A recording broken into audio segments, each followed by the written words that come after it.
Good morning, everyone. So today's subject is financial accounting, and the chapter is partnership final account, retirement of partner. See, last lectureला आपण admission of partnerचे काही sums बघितले. Now we will learn the retirement of partner. On retirement of partner, the adjustments in final accounts on retirement of partner. A partner may retire on the last day of accounting year or at the beginning of accounting year or at any date during the accounting year. एखादा partner हा केव्हा retire होऊ शकतो?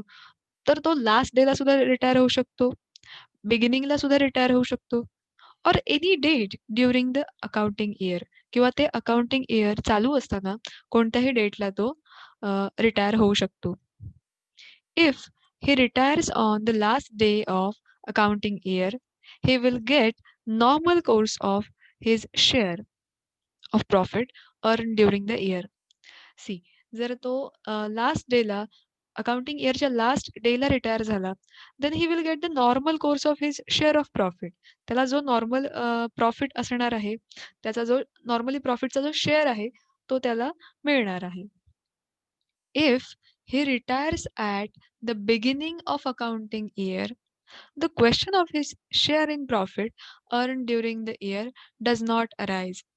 C जर तो बिगिनिंगलाच accounting year start होतानाच जर तो रिटायर झाला, तर त्याला कोणताही प्रॉफिटचा शेअर मिळणार नाही बिकॉज तो त्या अकाउंटिंग इयरमध्ये नसणारच आहे. तो बिगिनिंगलाच त्या बिझनेसमधून जो आहे तो रिटायर झालेला आहे. सो त्याला प्रॉफिट देण्याचा प्रश्नच इथे उरणार नाहीये. However, he will get share in past accumulated profit as per the books of accounts. If he retires during the year, he will get his share of profit up to date of retirement. See, आता जर during the year ते accounting year चालू असताना मध्ये जर तो retire झाला, तर काय होईल? तर त्याचा जो शेअर असेल प्रॉफिटचा, तो तो ज्या डेटपर्यंत बिझनेसमध्ये होता, up to the date of रिटायरमेंटच्या डेटपर्यंत जोपर्यंत तो बिझनेसमध्ये होता, तोपर्यंतचा त्याचा जो प्रॉफिटचा शेअर असणार आहे, हा त्याला मिळणार आहे. If he retires on 31st March, he will get his share of profit for the period of 1st January to 31st March. तर जर तो रिटायर झाला असेल 31st मार्चला, then he will get the share of profit of for the period 1st January to 31st March. See आता या काही गोष्टी होत्या रिटायरमेंटच्या रिलेटेड. जर तो जो पार्टनर आहे हा अकाउंटिंग इयरच्या बिगिनिंगलाच जर तो रिटायर झाला, तर त्याला इथे कोणताही प्रॉफिट मिळणार नाहीये. जर तो लास्ट डेला अकाउंटिंग इयरच्या लास्ट डेला रिटायर झाला, तर डेफिनेटली त्या इयरमधला जेवढा प्रॉफिट आहे, त्याचा प्रॉफिटचा जेवढा शेअर आहे, तेवढा त्याला मिळणार आहे. सी ड्युरिंग इयर ते इयर चालू असताना मध्येच तो जर रिटायर झाला, तर तो ज्या डेटपर्यंत आहे, डेट ऑफ रिटायरमेंट, त्या डेटपर्यंतचा जेवढा प्रॉफिटचा त्याचा शेअर असेल, तेवढा त्याला मिळणार आहे. So now we will learn Now we will see the problem of retirement of partner. आपण त्याचा एक प्रॉब्लेम सॉल्व्ह करूया. This is the problem number 8. The following is the trial balance of the firm on 31st March 2017. आता काही trial balance इथे दिलेला आहे, debit side, credit side. Retirement during the year goodwill brought into the books of accounts. See आता इथे जो problem आहे हा रिटायरमेंट ड्युरिंग द इयरचा आहे. मीन्स इथे जो पार्टनर रिटायर झालेला आहे तो ड्युरिंग द इयर अकाउंटिंग इयरच्या मध्येच तो रिटायर झालेला आहे. सी आपण ट्रायल बॅलन्स बघूया. अ, आता ट्रायल बॅलन्स मधले आयटम बघता बघता आपण त्याचे जे पोस्टिंग आहे ते मी वन बाय वन सांगत जाते. See purchases. Purchases, it should be recorded in trading account debit side 1,56,000. Then return inward. Return inward means this is the sales return. आता हे जे रिटर्न इनवर्ड आहेत हे सेल्स रिटर्न आहेत. Return outward means purchase return. आता या पर्चेसेसमधून जे return outward आहे 2000 हे लेस होतील. हे आहेत return inward means sales return. आता हे सेल्समधून लेस होणार. So purchases trading account debit side, return inward means trading अकाउंटच्या क्रेडिट साइडला सेल्समधून हे रिटर्न इनवर्ड जे आहेत हे लेस केले जातील. Stock 24,000 this is opening stock. Then drawings A, B and C. Drawings आहेत. ड्रॉइंग्स पार्टनर्स कॅपिटल अकाउंटच्या डेबिट साइडला जाणार आहेत to drawings A, B and C. Salary, salary profit and loss account debit side. Office expenses, profit and loss account debit side. Bad debts, profit and loss account debit side. Carriage inward. Carriage inward, it should be recorded in trading account debit side. Carriage outward. Carriage outward, it should be recorded in profit and loss account debit side. Debtors, debtors balance sheet asset side. Bills receivables, balance sheet asset side.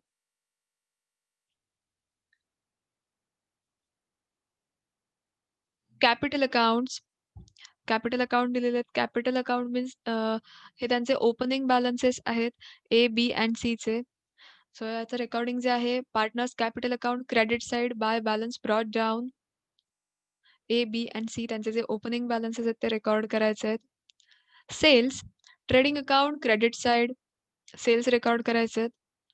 Return outward, return outward means purchase return. So it should be recorded in trading account debit side. RDD. See, this is old RDD. RDD ह्याचं जे recording आहे profit and loss account debit साइडला होणार आहे. Old RDD आहे. Then bank loan, balance sheet liability side, creditors, balance sheet liability side, bills payable, balance sheet liability side.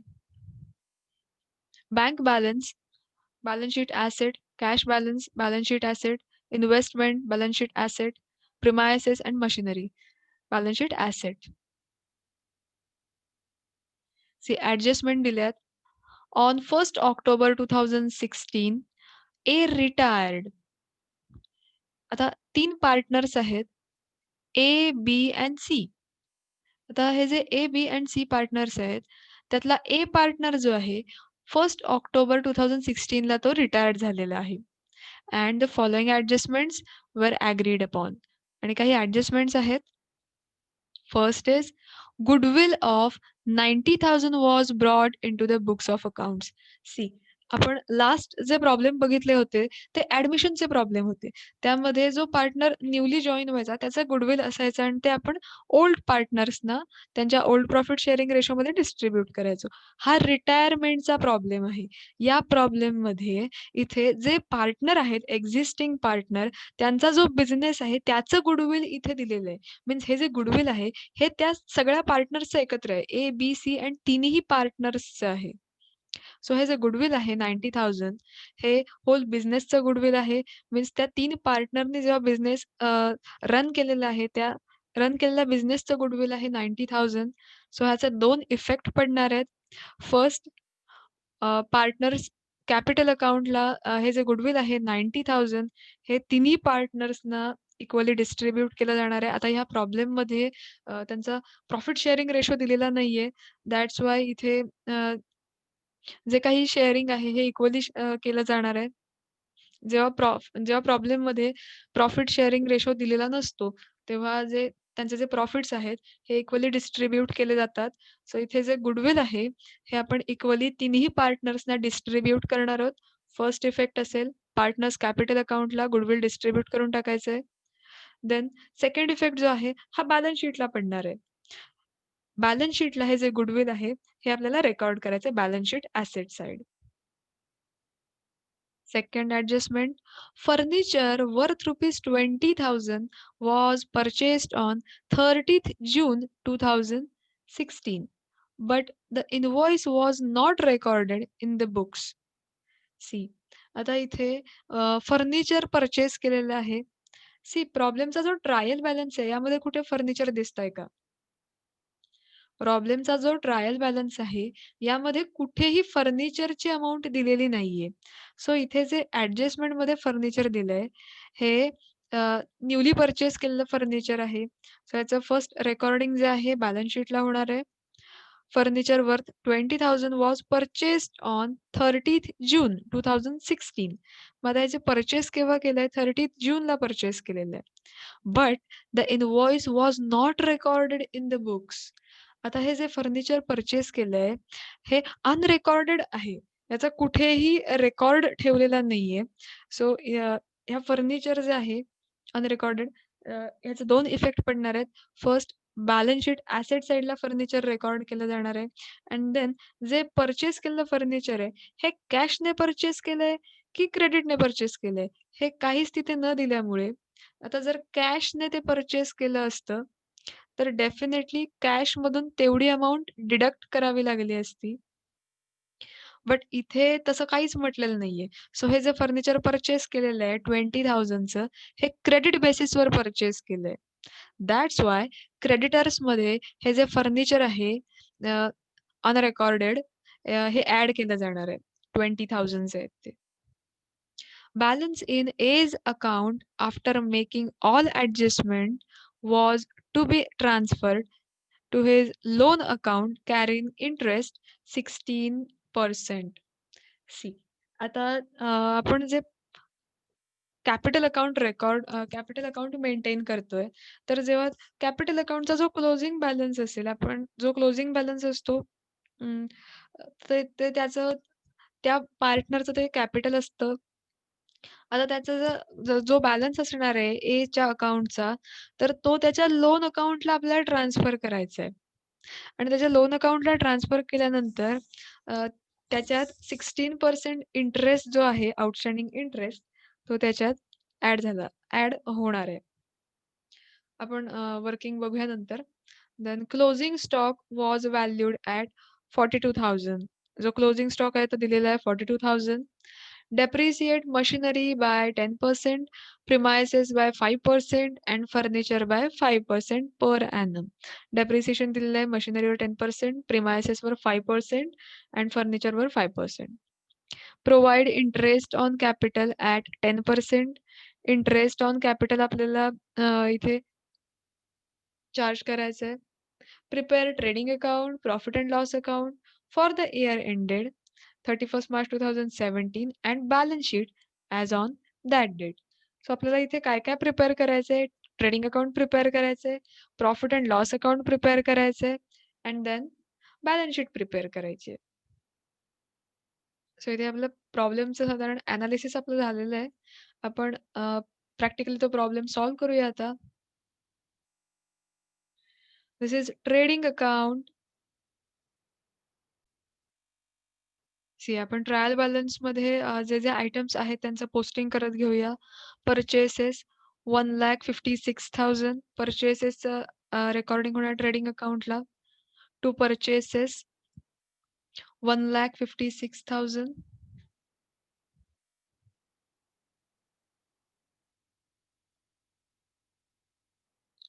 Next, return inward. Return inward means sales return. Sales return जाणार आहेत. सेल्समधून sales return जे आहेत हे less केले जाणार आहेत. Trading account credit side. सेल्समधून sales return less करायचे आहेत 2,400. Next, stock. This is opening stock 24,000. Trading account debit side 24,000. Next is drawings 12,000. बीचं ड्रॉइंग 12,000, सीचं ड्रॉइंग 12,000. इथे ड्रॉइंग्स दिलेले आहेत. ड्रॉइंगचं रेकॉर्डिंग केलं जाणार आहे. Partners capital account debit side 2 drawings. This is partners capital account A, B and C. Drawings तिघांचेही record करायचे आहेत.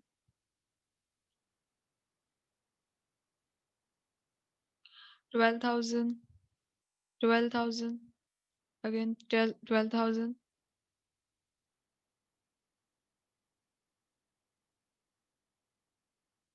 Next is salary.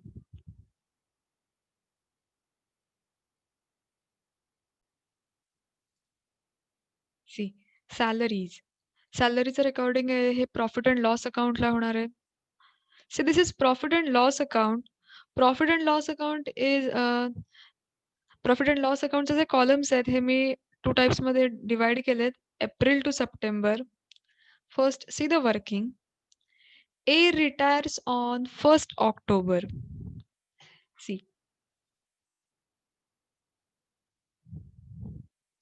प्रॉब्लेममध्ये सांगितलंय 1st October 2016 A retired. आता जो ए पार्टनर आहे, ए-बी-सी मधला ए जो पार्टनर आहे, हा रिटायर झालाय 1st ऑक्टोबरला. सो इथे आपलं जे इयर स्टार्ट होतंय एप्रिल आणि त्याचा एंड होतोय मार्चला. सो 12 मंथ्सचा जो टाईम पिरियड आहे, याच्यामध्ये ए रिटायर होतोय ऑक्टोबरला.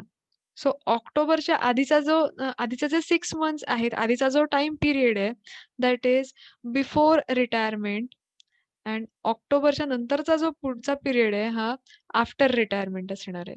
सो 6 मंथ्स बिफोर रिटायरमेंट, रिटायरमेंटच्या आधीचा टाईम पिरियड आहे April to April to September and October to March this is after retirement. हा टाईम पिरियड असणार आहे. April, May, June, July, August, September 6 months होतात and October to March 6 months होतात. So इथे जो त्यांचा रेशो आहे हा 6:6 6:6 दॅट इज 1:1. सो इथे जे आपण एक्सपेन्सेस जे आहेत हे डिव्हाईड जे करणार आहोत, हे या रेशोमध्ये करणार आहोत. 6:6 मीन्स 1:1. सो इक्वली डिव्हाईड आपण करणार आहोत. त्याचे जे एक्सपेन्सेस तिथे दिलेले आहेत ते.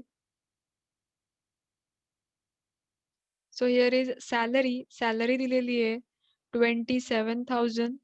सॅलरीचं रेकॉर्डिंग प्रॉफिट अँड लॉस अकाउंटमध्ये होणार आहे. प्रॉफिट अँड लॉसच्या अमाउंटचे जे कॉलम आहेत ते 2 पार्टमध्ये ते डिव्हाईड केलेत. April to September before retirement, October to March after retirement. Credit साइडला सुद्धा सेम तसंच केलंय. सॅलरी रेकॉर्ड करायची आहे.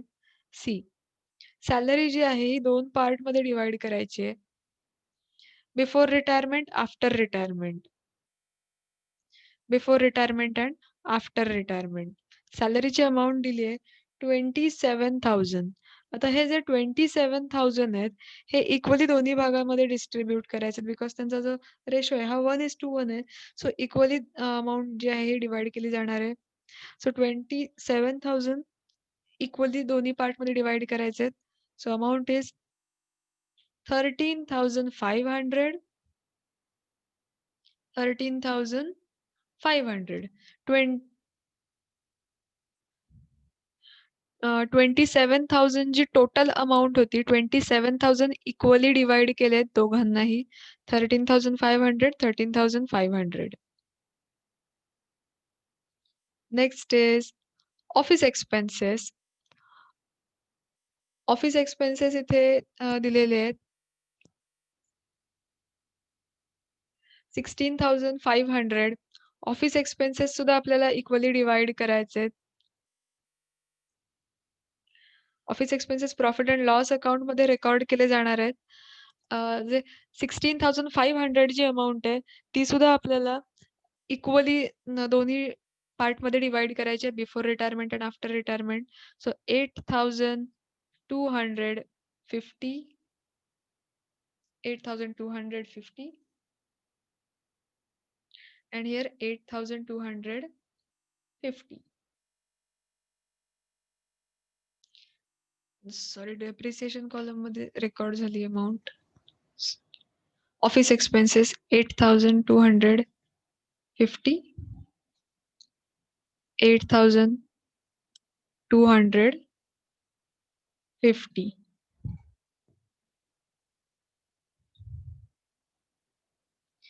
Next is bad debts. Problem मध्ये इथे बॅड डेट्स दिलेले आहेत. This is old bad debts 2,100. आता हे रेकॉर्ड करायचे प्रॉफिट अँड लॉस अकाउंट मध्ये. सी, आता बॅड डेट्स जे आहेत, बॅड डेट्सला ॲडजस्टमेंट असते नॉर्मली. बॅड डेट्स ट्रायल बॅलन्समध्ये दिलेले इथे आपण रेकॉर्ड करतो. त्यात ॲडजस्टमेंटमध्ये जर बॅड डेट्स दिले असतील, तर ते आपण इथे रेकॉर्ड करतो, ॲड करतो त्या bad डेट्समध्ये.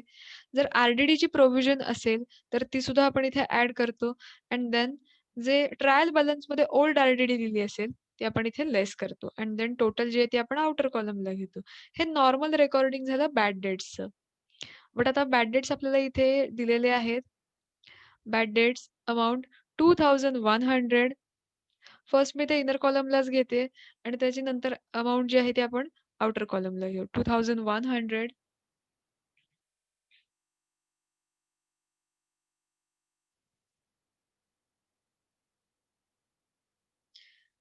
C in the problem आता ह्या प्रॉब्लेममध्ये बॅड डेट्स जे आहेत हे 2100 दिलेत. ॲडिशनल इन्फॉर्मेशनमध्ये कुठेही न्यू बॅड डेट्स किंवा न्यू आर-डी-डी किंवा प्रोव्हिजन ही कुठेही दिलेली नाहीये. सो बॅड डेट्समध्ये न्यू बॅड डेट्स ॲड होणार नाहीयेत. ॲड होण्यासाठी न्यू बॅड डेट्स नाहीच आहेत. न्यू आर-डी-डी सुद्धा नाहीये. But old R D D is given. See प्रॉब्लेममध्ये इथे आर-डी-डी दिलेली दिसतेय. R D D 8800 this is old R-D-D.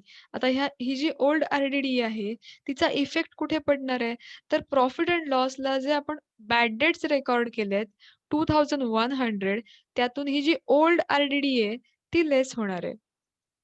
C bad dates आपण कसे कॅल्क्युलेट करतो? तर बॅड डेट्स ओल्ड जे आहेत ते रेकॉर्ड करून घेतो. न्यू बॅड डेट्स त्यात ॲड करतो. न्यू आर-डी-डी असेल तर ॲड करतो आणि ओल्ड आर-डी-डी आपण लेस करतो. सो त्याच फॉर्म्युलानुसार मी इथे जी ओल्ड आर-डी-डी ट्रायल बॅलन्समध्ये दिली आहे, ती मी लेस करणार आहे ओल्ड बॅड डेट्समधून. सी 2100 मायनस 8800 जी अमाउंट आहे, ही मायनसमध्ये आपली येणार आहे.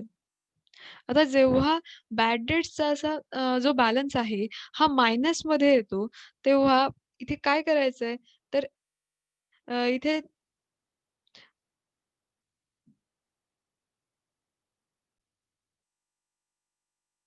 ते आता याची आपण जेव्हा 2100 मधून आपण 8800 लेस केल्यावर जो बॅलन्स येणार आहे, जी अमाउंट येणार आहे, ही मायनसमध्ये येणार आहे. सो इथे अमाउंट काय येईल, तर -6700 जो इथे अमाउंट येणार आहे, जो बॅलन्स येणार आहे इथे बॅड डेट्सचा 2100 मायनस 8800 दॅट इज -6700. आता मायनसची अमाउंट तर आपण इथे रेकॉर्ड करू शकत नाही. मग अशा वेळी काय करायचंय, तर जे 6700 आहेत, इथे जी आर-डी-डी आहे किंवा इथला जो बॅलन्स आहे आपण कॅल्क्युलेट केलेला, हा आपल्याला क्रेडिट साइडला रेकॉर्ड करायचा आहे. जेणेकरून इथे जी मायनसमधली फिगर होती, क्रेडिट साइडला रेकॉर्ड केल्यावर ती प्लसमध्ये होणार आहे. सो इथे बाय आर-डी-डी जी आर-डी-डी होती दॅट इज 6700 ची 6700 आता हे 6700 कसे आले तर 2100 मायनस 8800 अमाउंट इज -6700. मग आता ही जी मायनस मधली अमाउंट आहे, मायनस मधली अमाउंट आपण रेकॉर्ड करू शकत नाही. सो आपण जेव्हा क्रेडिट साइडला ती रेकॉर्ड करू, तेव्हा ती अमाउंट प्लसमध्ये होईल. बिकॉज डेबिट साइडला ही मायनसमध्ये येते. क्रेडिट साइडला जेव्हा आपण रेकॉर्ड करू, तेव्हा ती अमाउंट प्लसमध्ये येणार आहे. दॅट्स व्हाय इथे जे आर-डी-डी आहे 6700 ची आपल्याला 2 पार्टमध्ये इथे डिस्ट्रिब्यूट करून रेकॉर्ड करायची 6700 ची जी आर-डी-डी आहे. सो इक्वली दोन्ही पार्टमध्ये डिव्हाईड केली जाईल. 3350 3350 अँड 3350. सी एकदा वर्किंग परत सांगते. बॅड डेट्स प्रॉब्लेममध्ये दिलेले आहेत इथे आपल्याला. बॅड डेट्स दिसतायत 2100. हे ओल्ड बॅड डेट्स आहेत. ओल्ड बॅड डेट्स आपण रेकॉर्ड करून घेतले 2100. नॉर्मली बॅड डेट्सचं वर्किंग कसं होतं, तर old bad debts plus new bad debts plus new RDD that is new provision जी केली असेल, जर प्रॉब्लेममध्ये दिली असेल, तर ती आपण ॲड करतो and than less old R-D-D. प्रॉब्लेममध्ये ट्रायल बॅलन्समध्ये जर आर-डी-डी दिली असेल, ओल्ड आर-डी-डी तर ती आपण लेस करतो. आता या केसमध्ये काय झालंय, तर इथे new bad debts and new R D D दिलेली नाहीये. सो जे ओल्ड बॅड डेट्स आहेत, त्यातून आपल्याला ओल्ड आर-डी-डी जी आहे ती लेस करायची आहे. 2100 मायनस 8800. आता यातली जी इथे सबट्रॅक्शन करून जे आन्सर येणार आहे, हे मायनसमध्ये येणार आहे. -6700. सो हे जे मायनसमध्ये जी फिगर आहे, आता ही मायनसमधली फिगर आपण इथे रेकॉर्ड करू शकत नाही. आपण मायनसमधल्या फिगर्स नाही रेकॉर्ड करत. सो इथे जी मायनसमधली फिगर आहे, ही आपण जेव्हा क्रेडिट साइडला इथे घेऊ, तेव्हा ती प्लसमध्ये होणार आहे. दॅट्स व्हाय इथे जो बॅलन्स आहे बॅड डेट्सचा हा इथे डेबिट साइडला येणार नाहीये. तर क्रेडिट साइडला आपण रेकॉर्ड करतोय बाय आर-डी-डी हेडिंग अंडर 6700. आता क्रेडिट साइडला रेकॉर्ड करताना हे जे 6700 आहेत, हे प्लसमध्ये आहेत. जर ते डेबिट साइडला असते तर ते मायनसमध्ये असते. क्रेडिट साइडला आल्यामुळे ते प्लसमध्ये झालेत. सो 6700 जी अमाउंट आहे, ही आपण इक्वली इथे दोन्ही पार्टमध्ये डिस्ट्रिब्यूट करायची. सो 3350, 3350. डेबिट साइडला इथे बॅड डेट्सचं काही वर्किंग इथे येणार नाहीये. इथे कोणतीही अमाउंट इथे येणार नाही. बिकॉज आपण त्याचं जे वर्किंग आहे हे क्रेडिट साइडला इथे केलेलं आहे.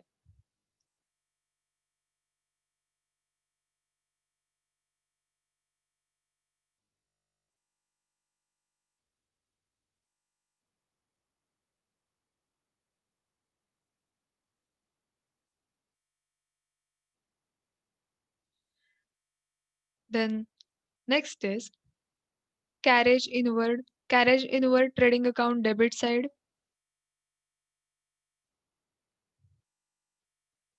Carriage inward दिलेलं आहे आपल्याला 4500.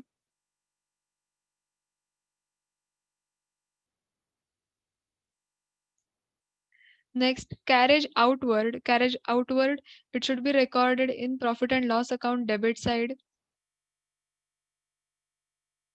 Profit and loss account debit साइडला आपल्याला रेकॉर्ड करायचंय. आता प्रॉफिट अँड लॉसमध्ये जे कॅरेज आउटवर्डची जेवढी अमाउंट आहे, ही इक्वली दोन्ही कॉलममध्ये डिस्ट्रिब्यूट करायची आहे. So carriage outward 3375. कॅरेज आउटवर्डची अमाउंट होती 6750. सो 6750 ची जी अमाउंट आहे, ही आपल्याला इक्वली डिस्ट्रिब्यूट करायची आहे. Carriage outward 3375, 3375. Next debtors 1,00,000. आता डेटर्सवर कोणतीही ॲडजस्टमेंट नाहीये. सो डायरेक्टली डेटर्स जे आहेत, हे बॅलन्स शीटला रेकॉर्ड होतील asset side. Debtors 1,00,000.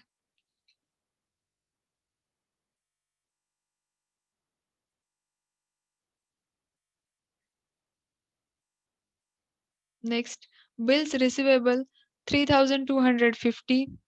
Balance sheet asset. Bills receivable 3250.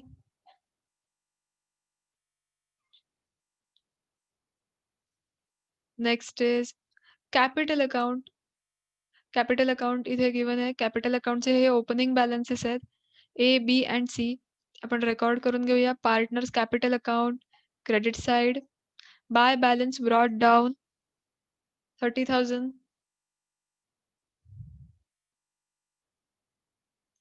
30,000, 30,000.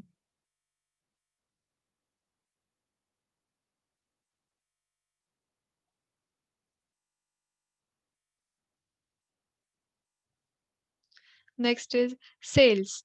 It should be recorded in trading account, credit side, 2,94,000.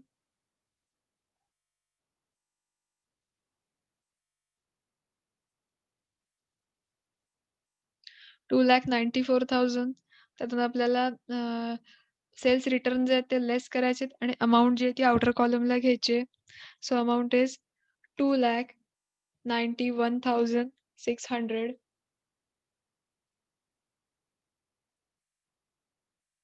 Next is return outward 2,000. आता return outward means purchase return. So it should be recorded in trading account. Debit side purchase returns आहेत 2000. हे लेस करायचे आहेत purchases मधून. आणि amount जी आहे ती outer कॉलमला घ्यायची आहे. 1,54,000.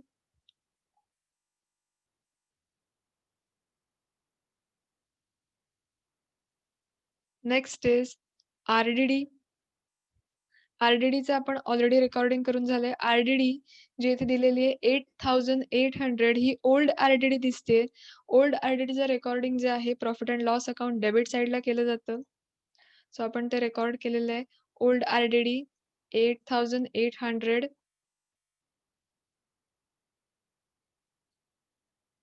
Then bank loan 20,000. Balance sheet liability side bank loan 20,000. Bank लोनवर कोणती ऍडजस्टमेंट नाहीये सो डायरेक्टली आउटर कॉलमला जाईल 20,000. Then creditors. क्रेडिटर्स जे आहेत हे बॅलन्स शीट लायबिलिटी साइडला रेकॉर्ड होतील. क्रेडिटर्सवर आपल्याला एक ऍडजस्टमेंट आहे. Furniture worth 20,000 was purchased on 30th June, but the invoice was not recorded in the books. इथे प्रॉब्लेम मध्ये काय म्हटलंय तर फर्निचर परचेस केलेलं आहे. फर्निचर परचेस केलेल्याची कुठेही नोंद केलेली नाहीये. ते रेकॉर्ड केलेलं नाहीये. अनरेकॉर्डेड आहे. आता जे फर्निचर परचेस केलेलं आहे ते परचेस क्रेडिट बेसिसवर केलंय. जर ते कॅश बेसिसवर असतं तर तिथे मेन्शन केलं असतं आणि जर तिथे कॅश बेसिसवर मेन्शन केलं असतं तर आपण ते कॅशमधून तेवढी अमाउंट डिडक्ट केली असती. बट तसं इथे काहीच झालेलं नाहीये. फर्निचर परचेस केलेलं आहे. आता हे क्रेडिट बेसिसवर परचेस केलंय. सो आपण हे जे फर्निचर आहे 20,000चं ह्याचा जो सेकंड इफेक्ट आहे, फर्स्ट इफेक्ट बॅलन्स शीट ॲसेटला पडेल. सेकंड इफेक्ट जो आहे हा क्रेडिटर्स वरती पडणार आहे. क्रेडिटर्स मध्ये ऍड करायचे आपल्याला हे जे 20,000 दिसतायत हे परचेस ऑफ फर्निचरचे 20,000 ऍड करायचे. So creditors 76,500. फर्स्ट आपण रेकॉर्ड करून घेऊया. क्रेडिटर्स 76,500.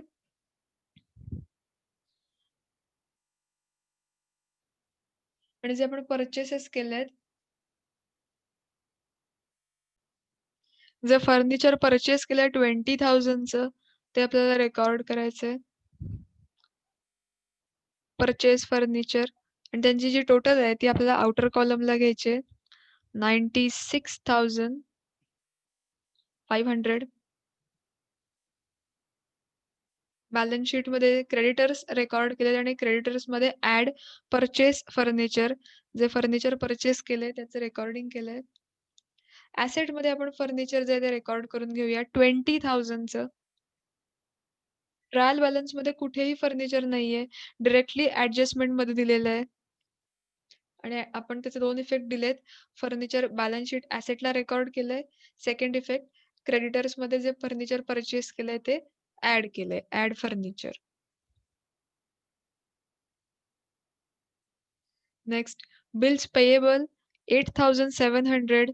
बिल्स पेएबल रेकॉर्ड करायचे balance sheet liability side. Bills payable 8,700.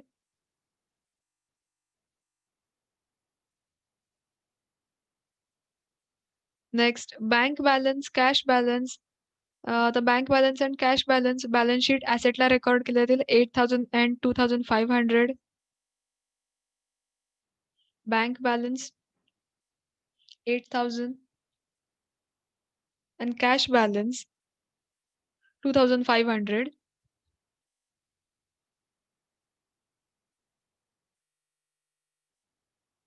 Next is investment 25,000. Investment वर कोणती ऍडजस्टमेंट नाहीये सो डायरेक्टली इन्व्हेस्टमेंट 25,000 ची रेकॉर्ड केली जाणार आहे balance शीटला.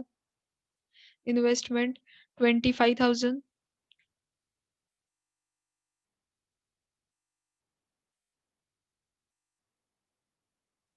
Then premises and machinery. See आता इथे प्रिमायसेस अँड मशिनरी याच्यावरती ऍडजस्टमेंट दिलेली आहे. depreciate machinery by 10% and premises by 5% and furniture 5% per annum. Depreciation दिलेलं आहे प्रिमायसेस मशिनरी अँड फर्निचर. आपण ते कॅल्क्युलेट करून घेऊया. प्रिमायसेस रेकॉर्ड करायचे. Premises and machinery balance sheet asset record केले जातील. So in balance sheet asset premises inner कॉलमला घ्यायचे आहेत बिकॉज त्याच्यावर डेप्रिसिएशन आहे. प्रिमायसेसची अमाउंट 50,000. Then machinery 36,000. प्रिमायसेसवर डेप्रिसिएशन दिलेलं आहे. सी प्रिमायसेसवर 5% डेप्रिसिएशन कॅल्क्युलेट करायचं आहे. So 5% on 50,000. 5% of 50,000 that is 2,500. So 50,000 minus 2,500, that is the amount is 47,500.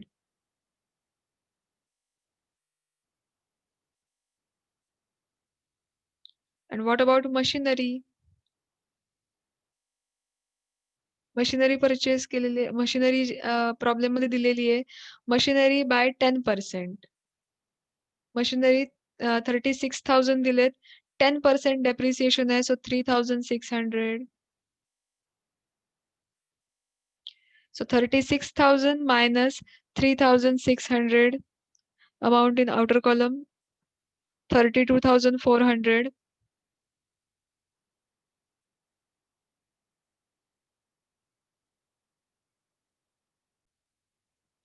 Premises and machinery त्याच्यावर आपलं फर्निचर जे आहे ते कॅल्क्युलेट करून झालेलं आहे.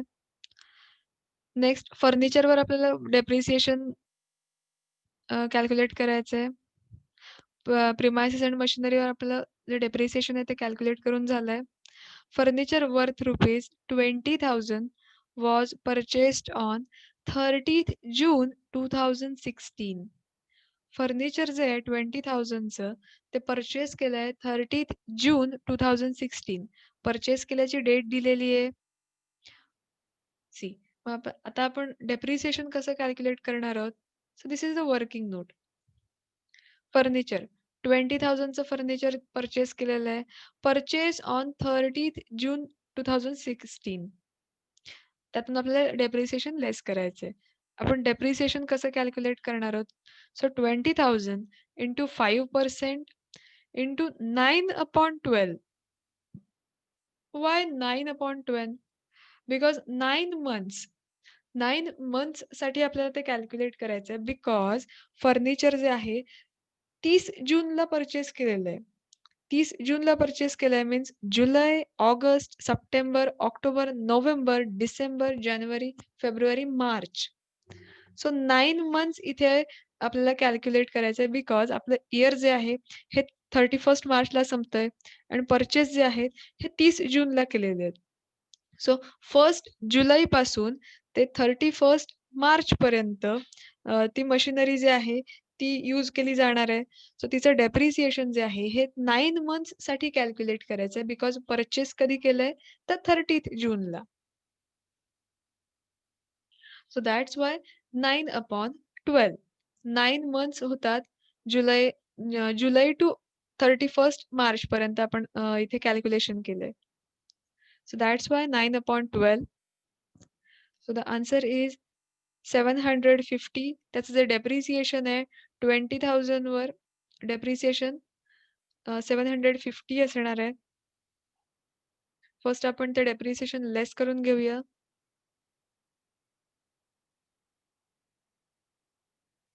Amount outer कॉलमला 19,250. जे आपण डेप्रिसिएशन इथे कॅल्क्युलेट केलेलं आहे. डेप्रिसिएशनचे सेकंड इफेक्ट जे आहेत हे प्रॉफिट अँड लॉस डेबिट साइडला पडतात. सो आपण प्रिमायसेस, मशिनरी अँड फर्निचर तिघांचे डेप्रिसिएशन कॅल्क्युलेट केलेत. तिघांचे आपल्याला इफेक्ट्स द्यायचे. प्रिमायसेस अँड मशिनरी यांचं जे डेप्रिसिएशन आहे 2,500 अँड 3,600 हे प्रॉफिट अँड लॉस अकाउंटमध्ये रेकॉर्ड करताना इक्वली दोन्ही पार्टमध्ये डिव्हाईड केलं जाईल. आता मशिनरीवर डेप्रिसिएशन किती होतं? तर 3600. मशिनरीवर किती दिलंय? 3600. आता यामध्ये काही काही न्यू पर्चेस वगैरे झालेलं नाहीये.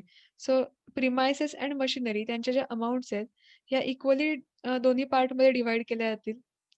सो मशिनरी 3600 टोटल डेप्रिसिएशन आहे. आता इथे before and after retirement record करताना मशिनरी 1800 अँड 1800 इक्वली डिस्ट्रिब्यूट केलेलं आहे. बिकॉज 6 मंथ्सचा पिरियड आहे. प्रिमाइसेस प्रिमाइसेस जे होते, प्रिमाइसेसवर डेप्रिसिएशन 2500 कॅल्क्युलेट केलेलं आहे. सो 2500 जे आहेत, हे इक्वली डिव्हाईड केले जाणार आहेत. 2500 जेव्हा आपण इक्वली डिव्हाईड करतो, तेव्हा 1250 1250 2500 इक्वली डिव्हाईड केलेत 1250 and 1250. What about furniture? See आता फर्निचर जे आहे हे परचेस केलेलं आहे 30th जूनला. 30th जून मीन्स सी इथे टाइम पिरियड दिसतोय आपल्याला रिटायरमेंटचा. April to September before retirement period and October to March after retirement. Because A जो आहे हा 1st ऑक्टोबरला रिटायर झालेला आहे. Retires on 1st October.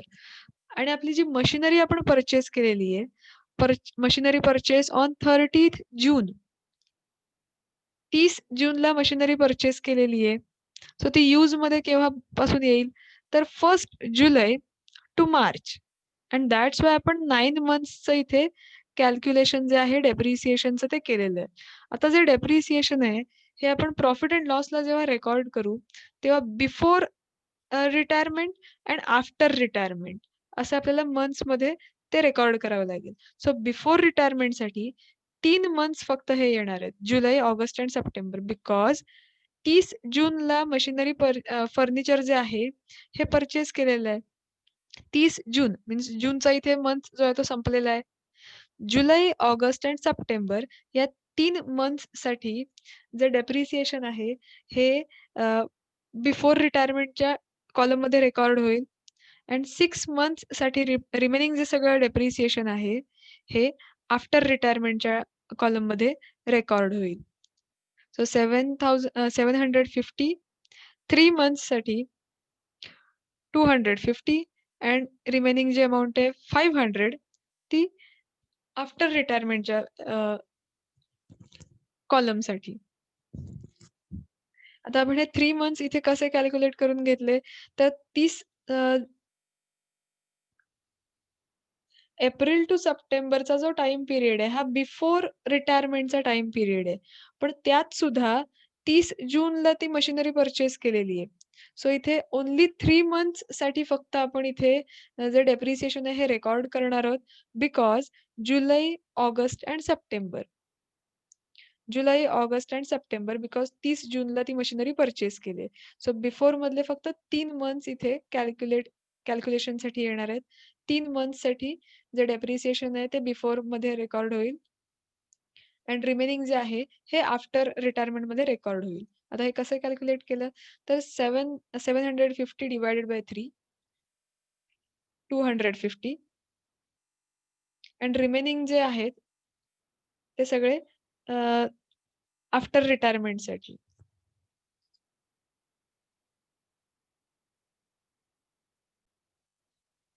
इथे जे 750 रुपीज आहेत, 750 जे डेप्रिसिएशन आहे हे अ, हे 3 मंथ्स जे आहेत हेच फक्त इथे रेकॉर्ड केले जाणार आहेत. बिकॉज 3 मंथसाठी जे आहे 250 अँड रिमेनिंग जे सगळं डेप्रिसिएशन आहे हे आफ्टरला जाणार आहे. बिकॉज जी फर्निचर आहे हे 30th जूनला इथे परचेस केलेलं आहे. So July, August and September 3 महिन्यांसाठी बिफोरच्या कॉलममध्ये येणार आहे दॅट्स व्हाय 250 अँड रिमेनिंग जी सगळी अमाउंट आहे, ही रिमेनिंग अमाउंट जी आहे ही आफ्टरच्या कॉलममध्ये जाईल.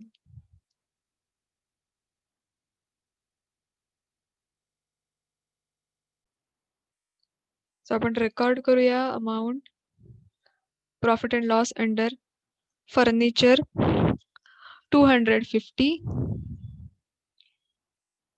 And 500.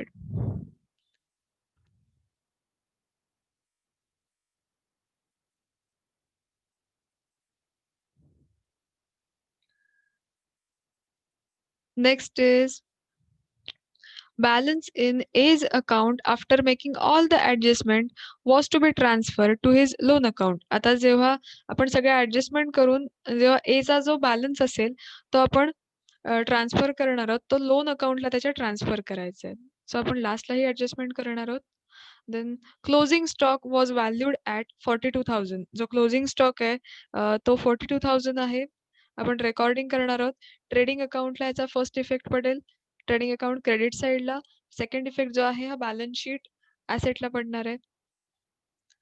Trading account credit side 42,000.